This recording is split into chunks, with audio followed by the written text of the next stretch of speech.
Hello friends, आज के video में हम छंद का अध्ययन करेंगे। इससे पहले हम रस के बारे में पढ़ चुके हैं और आज हम छंदों के बारे में पढ़ेंगे। और हिंदी साहित्य का इतिहास हम करा रहे हैं। हम मनोज मिश्रा की बुक को भी कंप्लीट कराएंगे और जो अभी उसके 2 पार्ट आ चुके हैं और तीसरा पार्ट भी आएगा जल्द ही।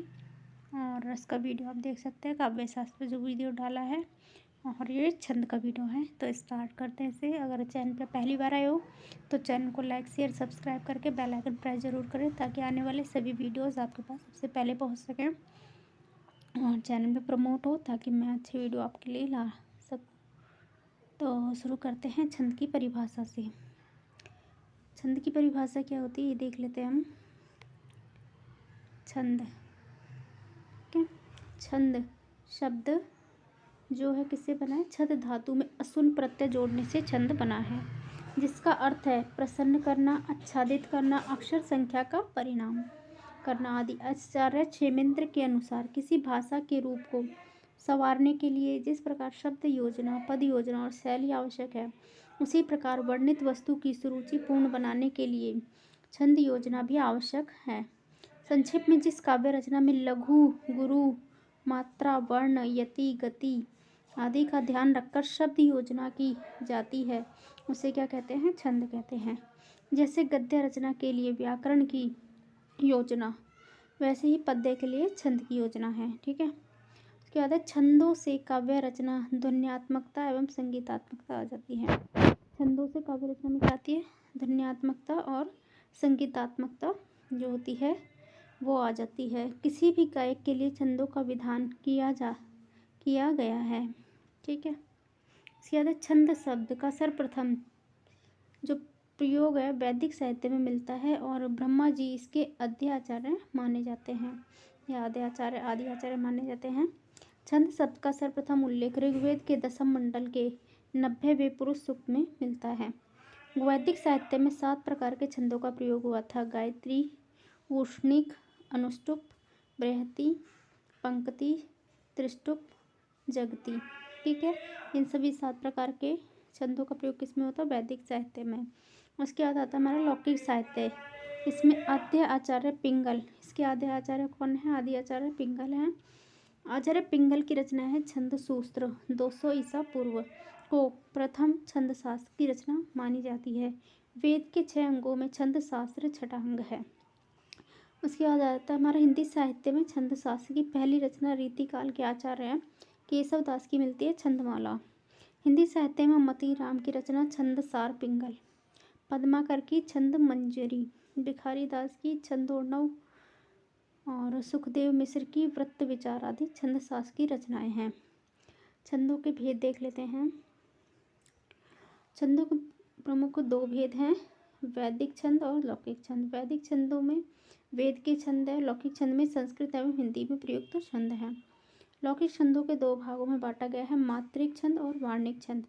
मात्रिक छंदों में मात्राओं की गणना के आधार पर होता है, वार्णिक छंद में वर्णों की गणना के आधार पर होता है। पुनः मात्रिक वार्णिक छंदों को 3 भागों में बांटा जाता है। मात्रिक छंद में 3 प्रकार हैं: सममात्रिक छंद, अर्ध सममात्रिक और विषम मात्रिक।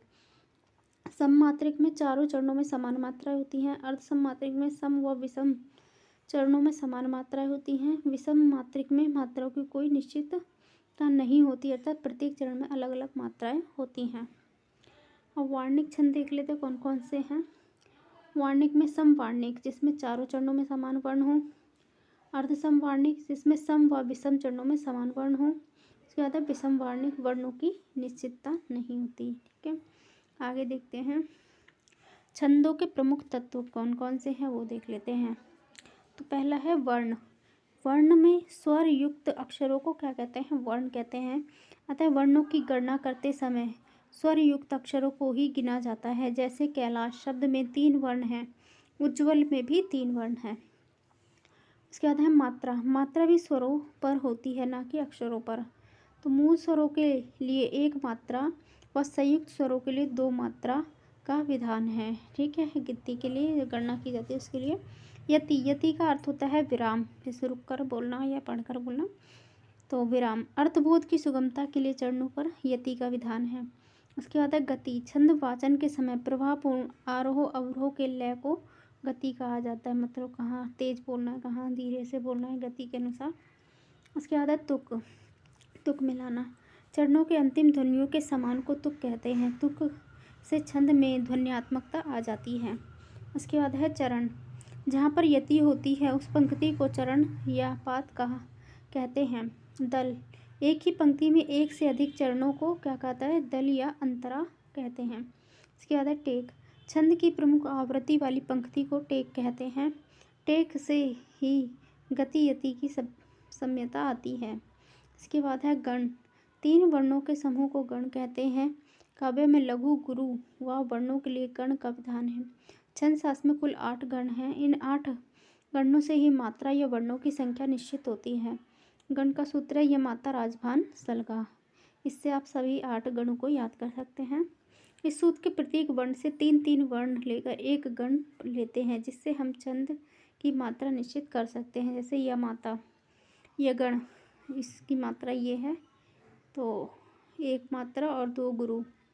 फिर आता मतारा, मगण, इनको ले लेकर हम 3-3 का बनाते जाएंगे तो बन जाएगा। ठीक है, ऐसे 3, फिर ऐसे 3, फिर ऐसे। इसमें यमाता गण, यगण, मतारा से मगण, तराजस से तगण। तो यमाता में क्या है? 1 मात्रा, फिर 2 गुरु, फिर इसमें है 2 गुरु, इसमें गुरु गुरु हैं सब। ठीक है, इस तरीके से आप इसकी गणना कर सकते हैं। मात्राओं के अकॉर्डिंग इनको मतारा, मगण, तराज, तगण, राजभा, रगण, जभान, जगण, भानस से भगण, नस्ल से नगण, सलगा से सगण। ठीक है, ये संकेतक हैं आदि, लघु, गुरु। उसके बाद आगे देखते हैं। इस सूत्र से हम वर्णों व गणों की मात्रा ज्ञात कर सकते हैं। स्पष्ट है कि सर्वाधिक मात्रा मगण की 6 है और सबसे कम मात्रा नगण की 3 है, क्योंकि नगण में गुरु मात्रा नहीं है, सभी क्या है? लघु मात्राएं हैं। ठीक है, और मगण की 6 मात्राएं हैं, क्योंकि मगण में सब में क्या है? गुरु मात्राएं हैं। इसमें तीनों में लघु मात्रा नहीं है, किसी में भी ये रही गुरु मात्राएं सब हैं। और जो नगण है इसमें सभी लघु मात्राएं हैं। ठीक है, इसलिए सबसे कम मात्रा का है। इसी प्रकार गणों के देवता भी माने गए हैं। ये गण के जल हैं। ये गण के कौन से हैं? जल हैं। मगण के पृथ्वी हैं और तगण के आकाश हैं। रगण के अग्नि हैं। जगण के सूर्य हैं। भगण के चंद्रमा हैं। नगण के स्वर्ग और सगण के वायु देवता हैं। ये इनके देवता हैं। आगे है ट्रिक। पृथ्वी माता से याद रखो मगण, पृथ्वी माता। जल का यम, यगण। ठीक है, पृथ्वी माता से याद रखो, जल का यम से याद रखो यगण, सूर्य का जग से याद रखो जगण, स्वर्ग का नर्क से याद रखो नगण, आकाश का तारा से तगण, सब पर अग्नि का राज से रगण, चंद्रमा सबके भानु से भगण, वायु से श्वास सगण। ठीक है, इसका ट्रिक के माध्यम से आप इनके देवताओं को याद कर सकते हैं। इसके बाद है मात्राओं की गणना करने के नियम। तो पहला नियम है मात्रा सदैव स्वर वर्णों पर ही होती है, व्यंजनों पर नहीं। ठीक है, मात्रा किस पर होती है? स्वर वर्णों पर होती है, व्यंजनों पर नहीं।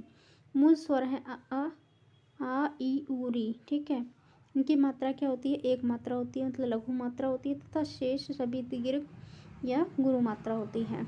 जैसे मानसरोवर की मात्रा है मा आ, यह हलत के साथ आधा मा से मानसरोवर इसके हो जाएगा। ठीक है, यह स्वर वर्ण कुल 6 आए हैं, उनमें से 4 लघु वर्ण और 2 गुरु वर्ण है। तो मानसरोवर में 8 मात्राएं हैं, आप गिन सकते हैं। गुरु, लघु, लघु, फिर इसमें गुरु, फिर लघु, लघु।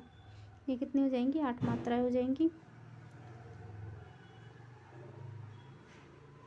ठीक है, आप लगाकर इस पर मात्रा देख सकते हैं।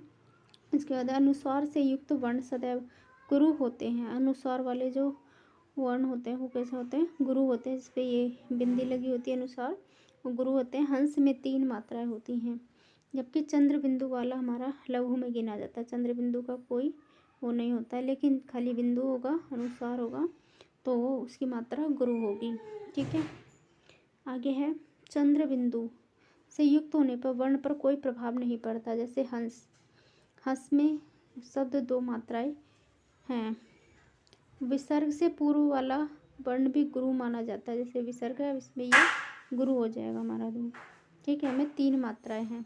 हलंत वर्ण से पूर्व वर्ण भी गुरु माना जाता है।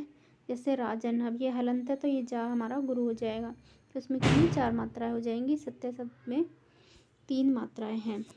ठीक है, क्योंकि इसमें आधा वर्ण है, आधा वर्ण वाले ये गुरु हो जाएगा तो ये तीन मात्राएं हो जाएंगी। आगे संयुक्त व्यंजन। संयुक्त व्यंजन में छात्र, ज्ञ, श्रा और ध्या से पूर्व व्यंजन भी गुरु माने जाते हैं। जैसे मित्र शब्द में तीन मात्राएं हैं। संयुक्त वर्णों के पूर्ववर्ती वर्णों के उच्चारण में यदि बल नहीं बढ़ता तो वहाँ पूर्व वर्ण लघु ही माना जाएगा। जैसे कन्हैया, तुम्हारा, कुल्हाड़ी, उन्हें, जिन्हें आदि। तुम्हारा में पांच मात्राएं हैं तो ये हो गए हमारे दो, क्योंकि आधे से पहले, फिर दो नहीं, ये इसमें आधे से पहले जो होता है इसमें अधिक बल पड़ने पर ध्यान दिया जाता है। तो वहाँ तुम्हारा में पांच मात्राएं हैं, आप गिन सकते हैं, एक और दो और दो। ठीक है, तो ये आधे वर्ण का इस पर कोई बल नहीं पड़ रहा। तुम्हारा हरा में बल पड़ रहा है, इसमें पांच मात्राएं। कन्हैया में भी पांच मात्राएं, क्या आधे का कोई मात्रा नहीं होगी। एक इसमें होगा, दो इसकी, दो इसकी, इसमें भी पांच मात्राएं हैं।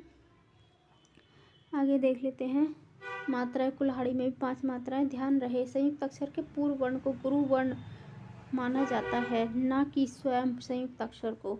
जैसे हृदय में हाँ संयुक्त अक्षर है, हाँ से पूर्व कोई वर्ण नहीं है तो हाँ की एक ही मात्रा मानी जाएगी।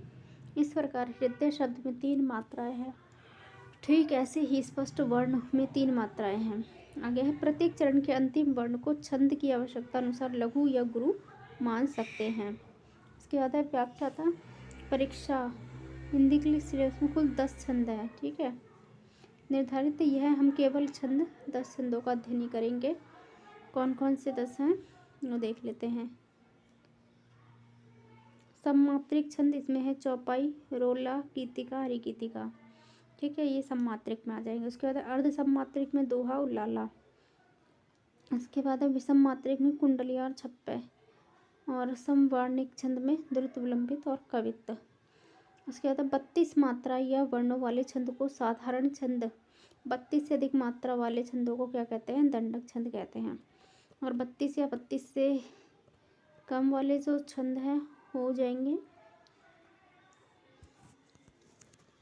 कौन से, साधारण छंद। और 32 से अधिक मात्रा वाले हो जाएंगे हमारे दंडक छंद। शुरू करते हैं चौपाई।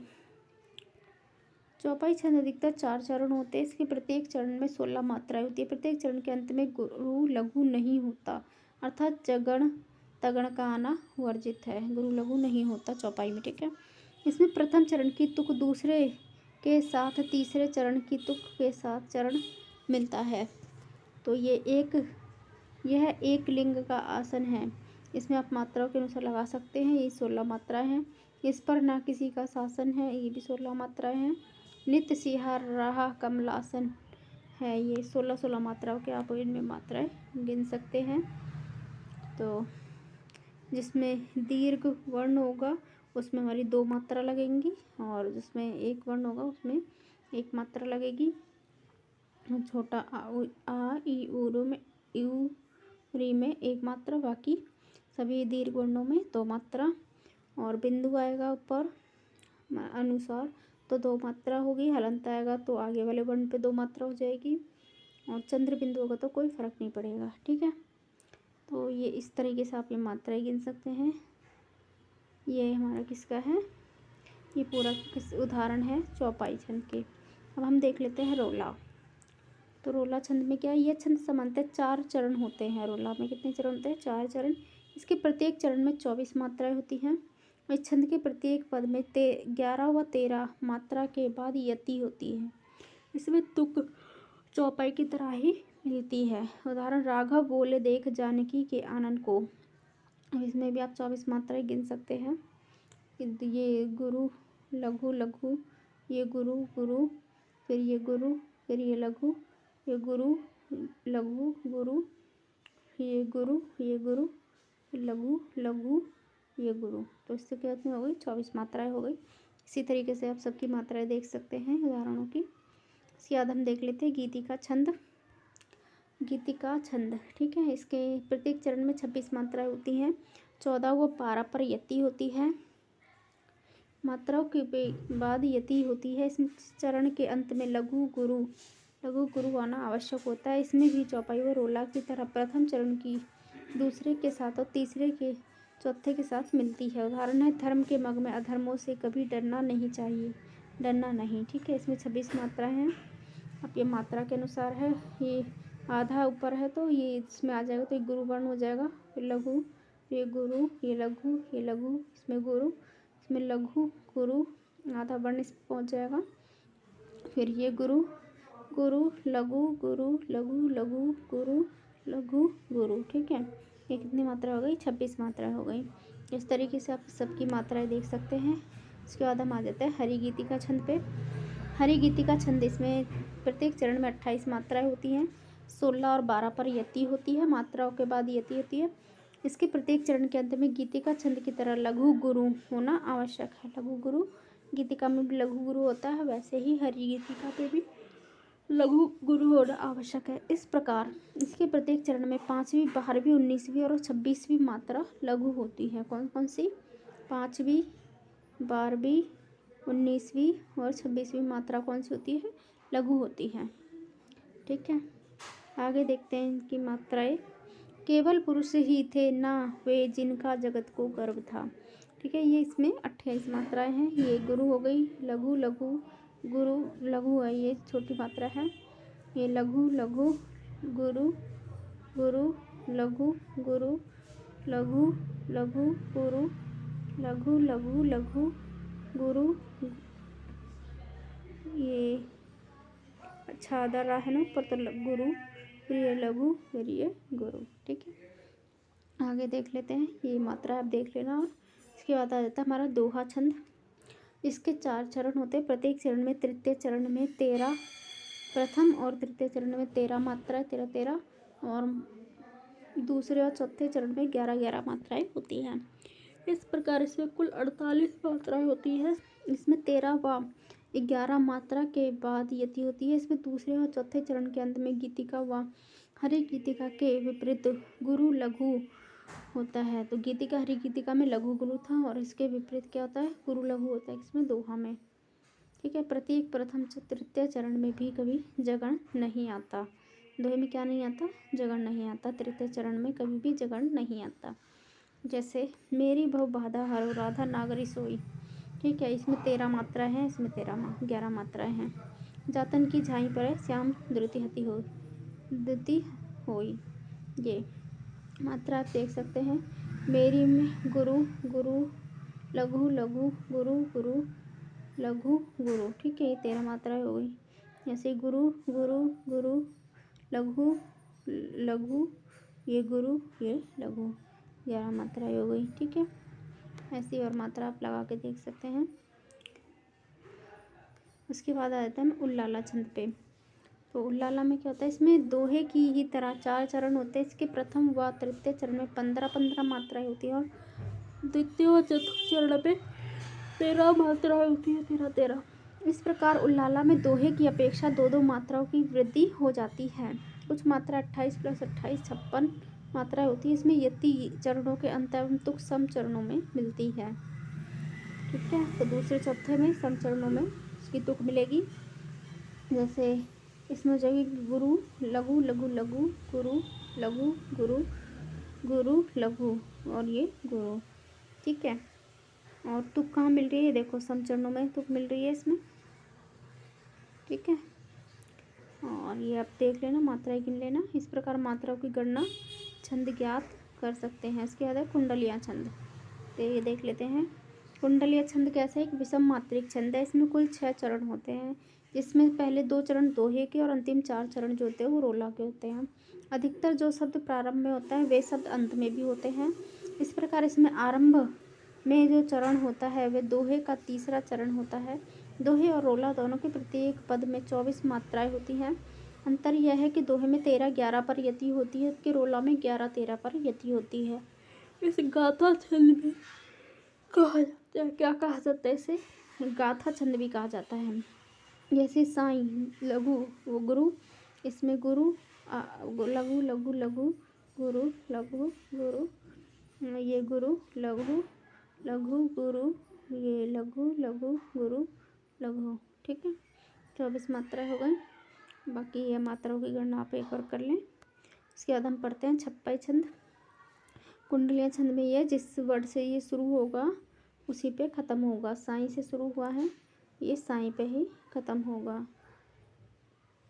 एक मिनट, ये पूरा नहीं है, लेकिन जिससे शुरू होता है कुंडलिया छंद उसी पर ख़त्म होता है।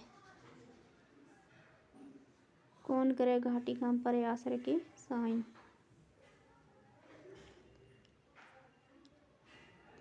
ये सेम शब्द से ही शुरू होता है और ख़त्म भी सेम शब्द पे ही होता है। उसके बाद पढ़ते हैं हम छप्पै। ये विषम मात्रिक छंद है। ये रोला और उल्लाला के योग से बनता है। इसमें प्रथम चरण रोला के और 2 अंतिम चरण जो है उल्लाला के होते हैं। यह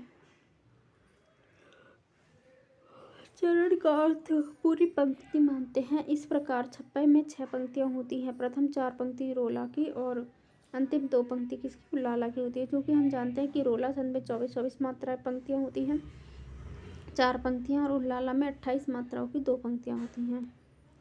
तो ये छप्पै छंद हो जाएगा। ठीक है, अब ये पढ़ लेते हैं हम। इसकी मात्राओं की गणना कर लें। ये गुरु लघु गुरु लघु गुरु लघु लघु लघु लघु लघु लघु, ये लघु, फिर ये लघु, ये गुरु लघु लघु गुरु गुरु। ठीक है, 24 मात्राएं हो गई। ये सब 24 मात्रा के और ये उल्लाला के ये 28 मात्रा के हैं। ठीक है, तो इसमें देखो रोले के प्रत्येक चरण में 11-13 पर यति होती है, इसलिए प्रथम चरण तक क्या रोला इसमें है, और उल्लाला के प्रत्येक चरण में 15-13 पर यति होती है। 2 चरणों में 15-13 पर यति है, लास्ट वालों में ये 28 मात्राओं का है। इसके बाद देख लेते हैं हम द्रुत विलंबित छंद। यह 12 वर्णों का समवर्णिक छंद है। ठीक है, कितने वर्णों का? 12 वर्णों का। इसके प्रत्येक इसका एक नगण मतलब एक एक मात्रा होती है, 3 लघु होते हैं, 2 भगण मतलब 2 गुरु लघु लघु प्लस 2 गुरु लघु लघु। ठीक है, में 1 नगण और 2 भगण होते हैं एवं 1 रगण भी होता है। रगण की क्या मात्रा है? तो गुरु लघु गुरु। इस प्रकार कुल 12 वर्ण होते हैं और द्रुत विलंबित छंद के वर्णों का क्रम रखने का सूत्र है नभरा। ठीक है, गुरु वर्ण को कैसे याद रख सकते हैं? नभरा। ये हमारे गण के हिसाब से हो जाएगा नभरा। ठीक है, वर्णों की गणना करते समय ध्यान रहे कि स्वर युक्त अक्षर को वर्ण कहते हैं, अर्थात जिस अक्षर में स्वर नहीं होता उसे वर्ण नहीं माना जाएगा। कि वार्णिक छंद भी गण पर निर्भर हैं और गण स्वयं मात्रा पर निर्भर हैं। जैसे द्रुत विलंबित छंद का उदाहरण है, दिवस का अवसर समीप था, गगन था कुछ लोहित हो चला, तरु शिखा पर अब राज थी, कमलिनी पुर विल्लभ की प्रभा।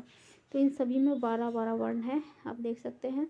और नभर इसका सूत्र, इस की मात्रा देख सकते हैं, नगण की 3 लघु, फिर भगण, ठीक है, फिर 2 भगण है ये रहे, उसके बाद है रगण ये रहे। ठीक है, इनकी मात्रा देख लें। आगे देख लेते हैं कवित्त छंद।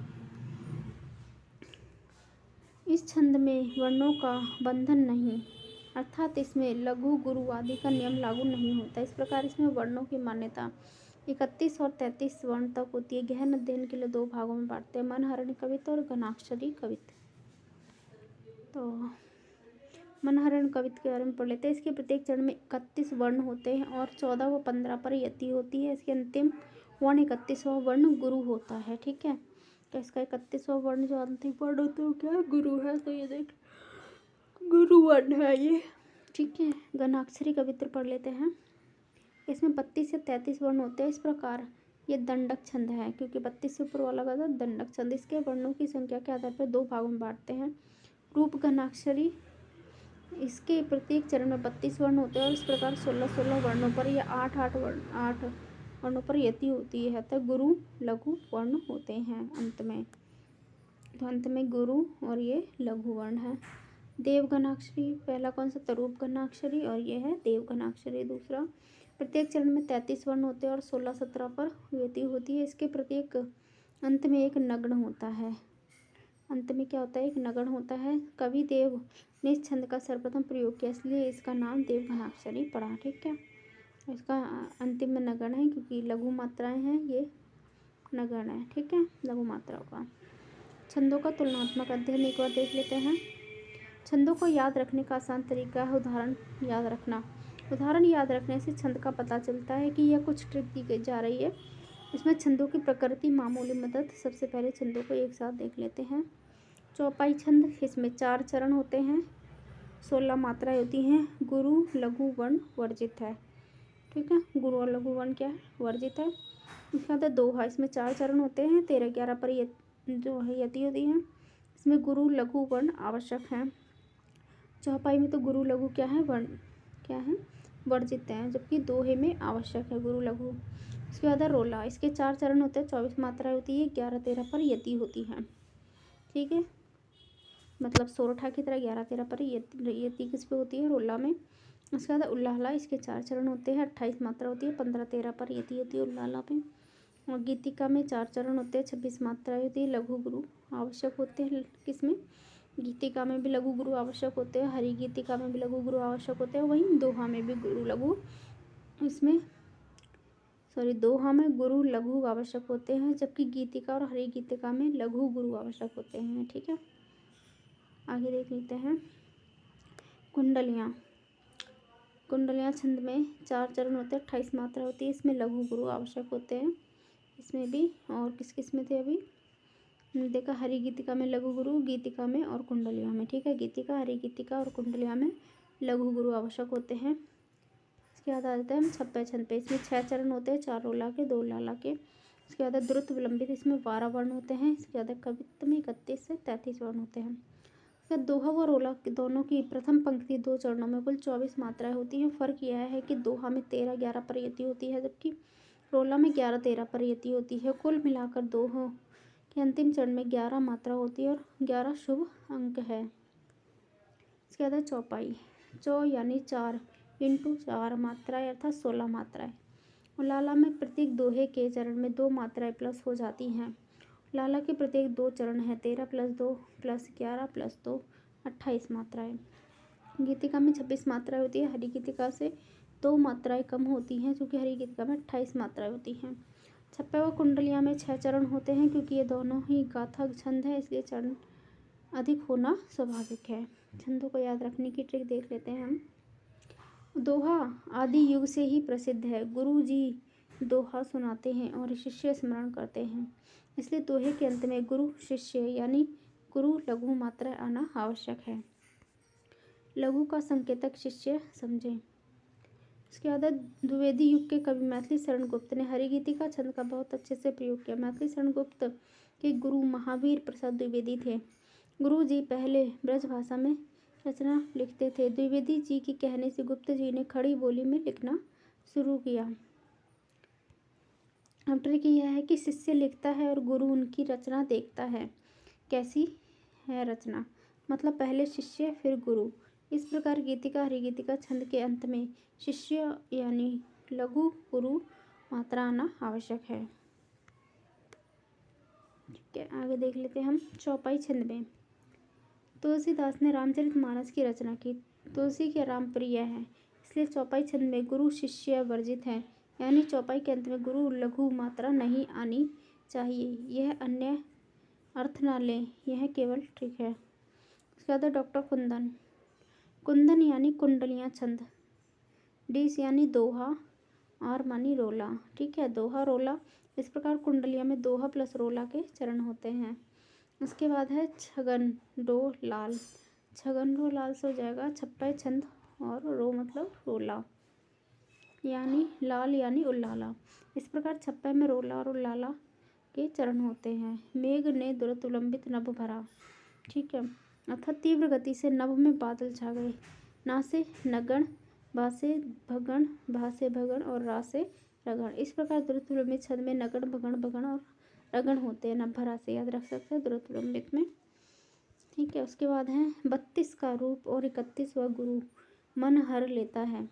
32 का रूप मतलब रूप घनाक्षरी, 31वां गुरु मन मतलब मनहरण कवित, अर्थात मनहरण कवित 31 मात्रा का होता है और 31वां वर्ण गुरु होता है।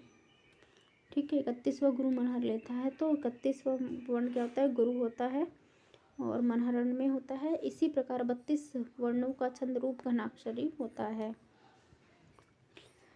उसके बाद है 33 करोड़ देवता, अर्थात 33 वर्णों का छंद देव घनाक्षरी होता है। ठीक है, 33 वर्णों का जो छंद होता है वो क्या होता है, देव घनाक्षरी होता है। यह स्मरण रखने हेतु ट्रिक बताई गई है, या कराई और कोई अर्थ ना ले आप। ये देख लेते हैं कि आप जानते हैं। इम्पोर्टेंट फैक्ट्स हैं। चंद बरदाई को छप्पे का राजा कहा जाता है। राष्ट्रकवि मैथिली शरण गुप्त का प्रिय छंद हरि गीतिका है। तुलसीदास ने रामचरितमानस में चौपाई छंद का प्रयोग सर्वाधिक किया है। रीतिकाल कवि देव ने सबसे पहले कवित्व छंद में 33 वर्णों के नए छंद का प्रयोग किया। सुमित्रनाथ पंत का प्रिय छंद रोला है। गिरधर कविराय को कुंडलीय छंद का राजा कहा जाता है। किसको, गिरधर कविराय को। और अंबिका दत्त व्यास ने बिहारी के दोहे पर रोला छंद में पल्लवन किया, जबकि राधा कृष्ण दास ने रहीम के दोहों का कुंडलीय छंद में पल्लवन किया। तो आज का वीडियो ये था छंदों पर आधारित। आपको वीडियो कैसा लगा ज़रूर बताएं कमेंट करके, और चैनल को लाइक शेयर सब्सक्राइब करके बेल आइकन प्रेस ज़रूर करें। धन्यवाद। आगे दूसरी वीडियो लाएंगे, तब तक के लिए धन्यवाद।